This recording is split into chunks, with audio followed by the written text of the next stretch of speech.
মোস্তাফিজুর রহমানকে আইপিএলে নিরাপত্তার অজুহাত দেখিয়ে স্কোয়াড থেকে বাদ দিয়েছে কলকাতা নাইট রাইডার্স। এরপর থেকে আগামী ফেব্রুয়ারিতে ভারতে বাংলাদেশ টি-20 বিশ্বকাপ খেলবে কিনা সেটা নিয়ে আলোচনা শুরু হয়েছে।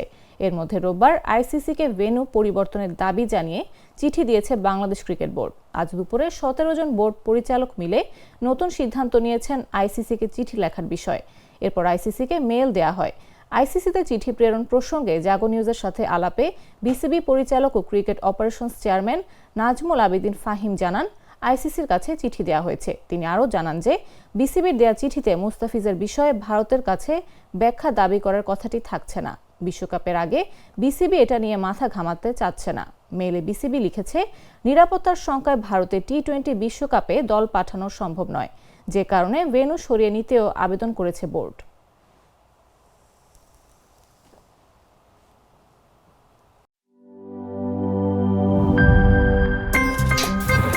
আমার একটা স্মার্ট সিদ্ধান্তে 25% গ্যাসের খরচ কমেছে। ভাবছেন কিভাবে? সাধারণ গ্যাস স্টোভ বদলে আমি এনেছি আরএফএল গ্যাস স্টোভ। এর সাইন্টিফিক নজল ও ব্রাস বার্নার ক্যাপ সমানভাবে তাপ ছড়িয়ে রান্না করে দ্রুত।